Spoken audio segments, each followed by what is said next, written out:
আসসালামু আলাইকুম। আশা করি সকলে ভালো আছেন। আলহামদুলিল্লাহ আমি ভালো আছি আপনাদের দোয়ায়। গতকালের ভিডিওতে আমি অনেক কিছু কথা বলেছি যে পুঁজিবাজারের চরিত্র, এই যে চোর পুলিশ খেলা, বিনিয়োগ বাজারে যারা দায়িত্বপ্রাপ্ত ব্যক্তি আছেন তাদের যে গাফলতি, পাশাপাশি আমরা যারা বিনিয়োগকারী রয়েছি ভাই ও বোন, যারা আপনারা এই বিনিয়োগ বাজারে বিনিয়োগ করে চুপচাপ মূর্তির মতো বসে আছি কিংবা আইটেমের জন্য খোঁজ খবর রাখি, আমি তাদেরকে আজকে অনুরোধ করবো। আজকে আমি যে 3-4টা পয়েন্ট নিয়ে কথা বলবো এবং সেই জিনিসগুলো আপনি মিলিয়ে দেখতে বলবো যে দেখুন এরা কিভাবে আমরা বাজার থেকে এই প্যানিক নিউজ পেয়ে ক্ষতিগ্রস্ত হচ্ছে। বিশেষ করে আজকে 1 নম্বর পয়েন্ট রাখছি, বেস্ট হোল্ডিংসের বিরুদ্ধে দুদক অনুসন্ধান করবে। ওকে, কি অপরাধ বেস্ট হোল্ডিংসে, এটা নিয়ে আলোচনা করব।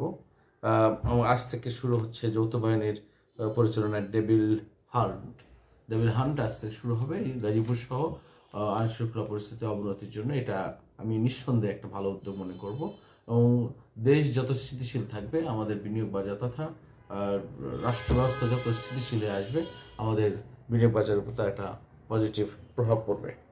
আর আরেকটি কথা আপনাদেরকে যেটা বলছি যে power grid company of Bangladesh লিমিটেডের চলতি হিসাব বছরের দ্বিতীয় প্রান্তিকে ইপিএস বৃদ্ধি পেয়েছে। এটা একটা নিউজ আপনাদেরকে আলোচনা করবো এবং যে নিউজটি নিয়ে সবচেয়ে বেশি পুঁজিবাজারে প্রভাব হওয়ার কথা, যে নিউজটি আমরা বিশ্বাসের আস্থার জায়গা যদি সঠিক থাকতো, তাহলে আগামীকাল অর্থাৎ রবিবার বিনিয়োগ বাজার মিনিমাম 50 সূচক বৃদ্ধি হওয়ার কথা যদি এই খবরটার উপর আমাদের আস্থা থাকতো। আমরা কিন্তু বর্তমানে বিনিয়োগ বাজারে যার সমস্ত বিনিয়োগকারী রয়েছি, যে সমস্ত ইনভেস্টর আমরা বিনিয়োগ বাজারের সাথে জড়িত, আমরা কিন্তু একেবারেই তাদের কোনো বক্তব্যের প্রতি আস্থা রাখি না, ভরসাও রাখি না।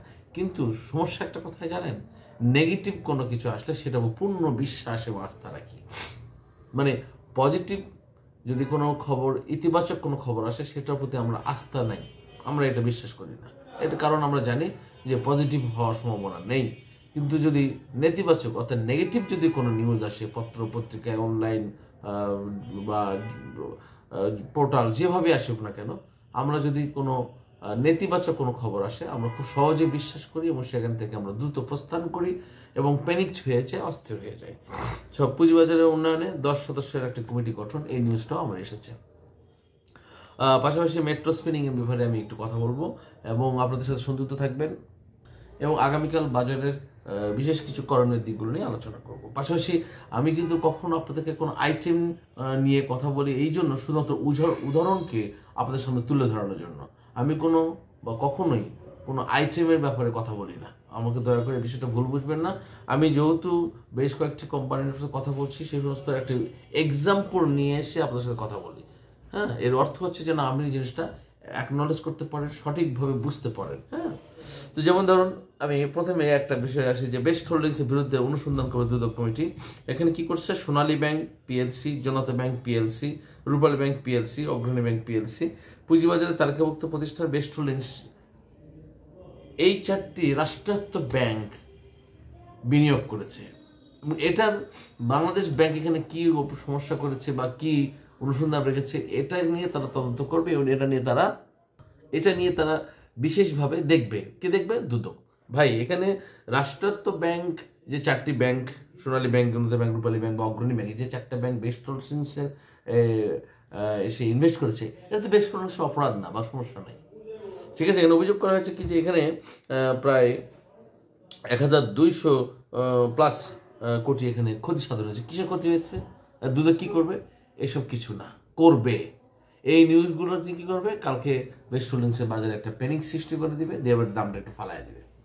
ফালাই দিয়ে কি করবে? তারা নিয়ে নেবে, নিয়ে আনার পর আবার একটা নিউজ তৈরি করবে যে দেশের সার্বিক পরিস্থিতি ভালো হয়ে যাওয়ার কারণে বেস্ট হোল্ডিংসের এই বিষয়গুলো ভালো বিজনেস করেছে এবং গতিবৃদ্ধি বেড়ে যাচ্ছে। মানে এই যে আমি গত ভিডিওতে যে কথা বলেছিলাম যে বেস্ট হোল্ডিংস বা অন্যান্য ভিডিওর মাধ্যমে, উদাহরণের মাধ্যমে, যে চোর পুলিশ খেলা বা আমরা এই যে কারসাজির তথ্য আমরা ক্লিক বাইটের মাধ্যমে আমরা এই বিষয়গুলো ক্ষতি করে থাকি। আর একটা বিষয় হচ্ছে যে পাওয়ার গ্রিডের ব্যাপারে। দেখুন, এটা একটা রাষ্ট্রায়ত্ত প্রতিষ্ঠান, power grid of company of Bangladesh. এখানে কি করেছেন, আমরা ইপিএস কি হারে আসছে দেখুন। 2024 সালে অক্টোবর ডিসেম্বর 2024-এর দ্বিতীয় প্রান্তিকে শেয়ার প্রতি আয় বেড়েছে 4 টাকা 36 পয়সা। 2023 সালে সেটা ছিল 1 টাকা 15 পয়সা। এটা কি করবে, পাওয়ার গ্রিডকে এগিয়ে নিয়ে যাবে। এর আগে কি করলো, পাওয়ার গ্রিডকে এই ক্যাটাগরিতে জেড ক্যাটাগরি নিয়ে আসলো, নিয়ে এসে সরাসরি 41, 42, 43 টাকা থেকে সরাসরি 30 টাকা 31 টাকা নিয়ে আসলো। নিয়ে আসার পর আবার একটা নিউজ দিয়ে বাড়ায় দিল, আবার ফালায় দিয়ে 30 টাকা নিয়ে আসলো, এখন আবার এই নিউজ দিয়ে আবার বাড়ায় দিবে। এর কারণ কি, যে তাদের যেটুকু এই মাঝখানে যেটুকু কালেকশন হওয়া দরকার হয়ে গেল। আমি আপনি কি করলাম, একবার দৌড়ালাম, একবার বের হলাম, একবার ভিতরে ঢুকলাম, একবার বের হলাম। এতে কি হয়েছে, আমার আপনার ক্ষতি হয়েছে। আমরা হয়তো কেউ লাভবান হতে পেরেছি, কেউ হতে পারি না। কিন্তু যারা এর কারিগর, যারা এগুলোকে প্রিপারেশন করে, মেড করে, তারা কিন্তু সবচেয়ে বেশি মুনাফা অর্জন করে। আর আমরা যারা যে ফ্লাইং মুডে থাকি, বিভিন্ন সময় বিভিন্ন জায়গায় ফ্লাইং মুডে থাকি, আমরা কিন্তু তারাই কিন্তু বেশি ক্ষতিগ্রস্ত হই। এবং এই ক্ষতিগ্রস্ত হওয়ার হাত থেকে কেউ রক্ষা করতে পারবে না যদি আপনি সচেতন না হন। এই বাজার যতই 10,000 পয়েন্ট হয়ে যাক, 20,000 পয়েন্ট হয়ে যাক, যদি আপনি সিদ্ধান্তহীনতায় অবিচল না থেকে ভোগেন, যদি সিদ্ধান্ত ভোগেন, আপনাকে কিন্তু কেউ লাভবান করে দিতে পারবে না। এটা একদম ভুয়া কথা। হ্যাঁ হ্যাঁ, ওই সময় স্রোতের সাথে কিছু হয়তো আপনি লাভ পাবেন, সেটা হচ্ছে আলাদা হিসাব।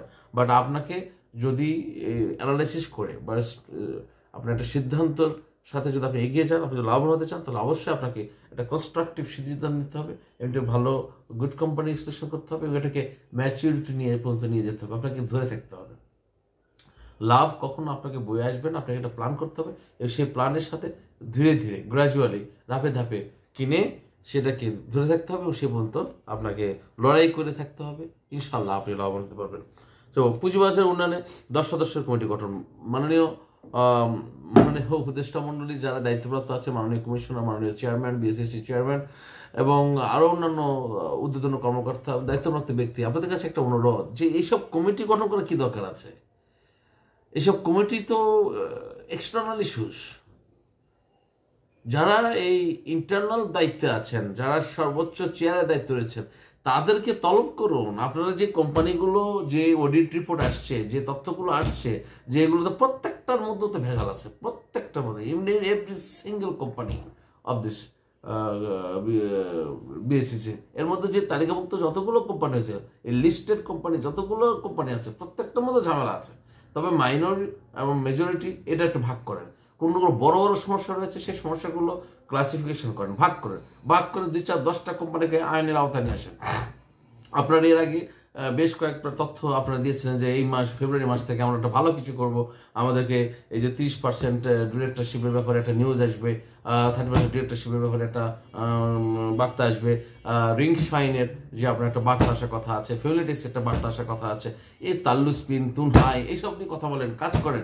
বরঞ্চ কি করছেন আপনারা, ক্রমান্বয়ে একটার পর একটা কোম্পানিকে এ ক্যাটাগরি থেকে জেড ক্যাটাগরি, বি ক্যাটাগরি থেকে জেড ক্যাটাগরি, ইভেন কি আপনারা এন ক্যাটাগরি থেকে জেড ক্যাটাগরিতে নিয়ে যে এই বিনিয়োগকে সর্বশান্ত করা একটা কুচক্র করছেন। আপনার এই পুঁজিবাজার উন্নয়নে 10 সদস্য কমিটি গঠন করার কি দরকার? এটা তো বেয়ারিশ প্রতিষ্ঠান না।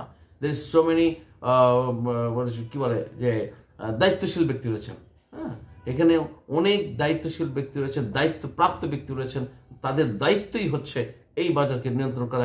পুঁজিবাজার নিয়ন্ত্রক সংস্থার যিনি দায়িত্ব রয়েছেন, তাদের দায়িত্ব হচ্ছে যে কিভাবে এই সমস্ত কোম্পানি যেগুলো বিনিয়োগকারীদের সাথে প্রতারণা করছে, ছলচাতুরি করছে, তাদেরকে ডাকেন, তাদেরকে একটা ব্যবস্থা নিন। তারা কোন কোন জায়গায় গ্যাপ করছে, কোন কোন জায়গায় তারা বিনিয়োগকারীদের ফাঁকি দেওয়ার চেষ্টা করছে, কেন ডিভিডেন্ড দিচ্ছে না, কেন 10.5% ডিভিডেন্ড দিয়ে শুধুমাত্র ক্যাটাগরিতে থাকার জন্য মানে একটা পরিকল্পনা করেছে। এই সমস্ত বিষয়গুলো আপনার একটা জোরে চেপে ধরে তাদেরকে পানিশমেন্টের আওতায় নিয়ে আসেন, দেখুন বাজার ঘুরে দাঁড়াবে। আপনারা এইসব নাটক বন্ধ করেন। এইসব নাটকের কারণে আজকে বিনিয়োগ বাজার আপনাদের কোনো কাজে আস্থা রাখতে পারে না। আজকে সোনার হরিণের একটি বাজার আজকে একেবারে নর্দমা পচা গন্ধের মতো হয়ে গেছে। হ্যাঁ, বারবার আপনাদেরকে এইসব বিষয়ে বিনিয়োগকারীরা কথা বলছে, তথ্য বলছে, প্রতিবাদ করছে। আজকে বিনিয়োগকারীদের রাস্তায় নামতে হয়। এর চেয়ে দুঃখজনক আর কিছু আছে? আপনাদের আসলে কোন অবস্থানে চলে গেছেন বুঝতে পারেন? যে যারা ইনভেস্টর্স এরা কেন রাস্তায় নামবে? These people are very much honorable people for this country. যারা ইনভেস্টর, তারা হচ্ছে এই দেশের গর্বিত সন্তান। এই ইনভেস্টর্স কেন আজকে রাস্তায় নেমে আপনাদেরকে এই প্লাকার্ড শো করতে হবে, আর ইনভেস্টর্স কেন পুলিশের বাড়ি খাবে, আর ইনভেস্টর্স কেন পুলিশের গরম জল গায়ে মাখবে? এরা তো রাষ্ট্র অবকাঠামো উন্নয়নের জন্য, রাষ্ট্রের ডেভেলপমেন্ট কাজের জন্য এরাই তো সবচেয়ে বড় ভূমিকা রাখে, এরাই তো সবচেয়ে বড় নায়ক। এদেরকে আপনারা পুলিশ দিয়ে পিটাই নিচ্ছেন, লাঠিপেটা করছেন, কাঁদানো গ্যাস খাওয়াচ্ছেন, গরম জল খাওয়াচ্ছেন। তো আমি বিনয়ের সাথে অনুরোধ করি যে সব ছলচাতুরি বাদ দিয়ে, এই যে রাষ্ট্রায়ত্ত ব্যাংকগুলো এখানে ইনভেস্ট করছে, তাদের কাছে ঋণ নিয়েছে, হয়তো বেশ ফেলেছে দুদিন, এই নিউজগুলো আপনারা আসতেছে। আপনার যে সমস্ত কোম্পানিগুলো রাতের পর রাত, দিনের পর দিন, বছরের পর বছর কোম্পানিগুলো বিনিয়োগ করে টাকা আত্মসাৎ করে লোপাট করছে, সেগুলো নিয়ে আপনার মাথা ব্যথা নেই। এই যে একটা ইন ক্যাটাগরি শেয়ার এখন আর জন্মই হয় নাই, বুঝলে? কিছুদিন আগে একটা নিউজ আসছে যে একটা ইন্স্যুরেন্সের এন ক্যাটাগরি থেকে সরাসরি জেড ক্যাটাগরিতে, মানে জন্ম হওয়ার আগে এই শিশু ক্যান্সার কিংবা ধনুষ্টঙ্গারে ভুগে মৃত্যুবরণ করতেছে, আপনার সেখানে কোনো ট্রিটমেন্ট নিচ্ছে না। ওয়াই আপনি তলব করছেন না? তাদেরকে একটা পানিশমেন্ট দিচ্ছে, তাদের পরিচালনা পর্ষদকে ডাকুন। কেন তারা এই মিথ্যা প্রতারণা করে বিনিয়োগকারীদের সাথে আপনারা এইসব ছলচাতুরি করছে, এবং কেন এই ছলচাতুরির মাধ্যমে আপনারা তারা আজকে বিনিয়োগকারীদের ক্ষতিগ্রস্ত হচ্ছে, এবং বাজারের প্রতি যে একটা মিনিমাম মানুষের যে আস্থা, সেই আস্থার জায়গা নষ্ট করে আজকে বিনিয়োগ বাজারকে একটা ধ্বংসের দ্বার প্রান্তে নিয়ে চলে গেছে। তো আমি আমার বক্তব্যের মাধ্যমে স্পষ্ট করে দিতে চাই, আমি অনুরোধ করবো আমার বিনিয়োগকারী ভাইদেরকে যে আপনারা সকলে একটু প্ল্যান করুন, ধৈর্যশীল হয়ে খুব সুন্দর করে প্ল্যান করবেন, যেন আগামী দিনগুলোতে আপনি যে কোম্পানি সিলেকশন করবেন, এগুলো নিউজগুলো মাথায় রাখবেন। এই নিউজগুলো কিন্তু আপনাকে আমাকে প্যানিক দিবে, এগুলোকে নিয়ে আপনি বিচলিত হবেন না। আপনি টার্গেট, যেহেতু আপনি বিনিয়োগ করতে এসেছেন, প্ল্যান করুন। আর আমি এই জন্য বলি, কখনোই এক লটে একবারে আপনি কিনে আপনার টাকা পোর্টফোলিও খালি করবেন। ধীরে ধীরে দাম কমবে, আপনি কিনতে থাকবেন, যে ম্যাচুরিটির আসার আগ পর্যন্ত আপনি কিনতে থাকবেন। মামু খালার দিকে না তাকিয়ে, আপনি কোনো আইটেম বাজার দিকে না দৌড়ে যদি আপনি সুন্দর প্ল্যান করে এগিয়ে যান, আপনার লাভ হবে নিশ্চয়ই। কোনো অবস্থাতেই লস হওয়ার সুযোগ নেই, লস হওয়ার সুযোগ নেই, লস হওয়ার সুযোগ নেই। সিদ্ধান্ত একটাই, নো প্রফিট নো সেল। মাথায় রাখতে হবে নো প্রফিট নো সেল। আর একটা রাখতে হবে যে আমি আজকে কিনেছি, আগামীতে দাম কমে গেলে আমি আবার কিনবো, আগামীতে আবার দাম কমে গেলে আমি আবার কিনবো, 5 বারে বেশি 6 বারে বেশি আমি কিনবো, ধীরে ধীরে কিনবো। আমি যেখানে 1000 কিনবো সেখানে 500 কিনবো, যেখানে 500 কিনবো সেখানে 200 কিনবো, যেখানে 200 কিনবো সেখানে 50 কিনবো। এগিয়ে যান। আপনি তো জানেন যে কালকে দাম কমে যাচ্ছে, তাই না? না, আপনি জানেন যে কালকে দাম বাড়বে। আপনি যদি মনে করেন যে আজকে কিনবো, কালকে দাম বাড়বে, ভাই আমি আপনার সাথে একমত নয়। দাম যদি বাড়ে, that is positive, good luck for you. But দাম যদি কমে যায়, তখন কিন্তু আপনার জন্য ব্যাড লাক। সো আমি মনে করি যদি দাম কমে যায়, this is good luck for you. এই বাজারকে টিকে থাকতে হলে আমি যেদিন কিনবো, এনার পর যদি দাম কমে যায়, আমি খুশি হই। এটা হচ্ছে এই বাজারে টিকে থাকার জন্য সবচেয়ে বড় ইথিক্স, সবচেয়ে বড় টেকনিক। যত কমবে ততই জমবে, যতই কমাবা ততই জমাবো, সমস্যা নাই। দেখা যাক কত দূর যায় গন্তব্য। সকলের প্রতি শুভকামনা। ইনশাআল্লাহ আগামীকাল বাজারের প্রতি আশায় থাকলাম। অনেক ভালো নিউজ আসছে বাজারকে কালকে পজিটিভ নিয়ে যাওয়ার জন্য। যদি আমরা মানে স্থির থাকতে পারি, তাহলে ভালো কিছু হবে ইনশাআল্লাহ। সকলের জন্য শুভকামনা। দেখা হবে আগামীকাল। আল্লাহ হাফেজ। আসসালামু আলাইকুম রহমতুল্লাহ বরকাতুহু।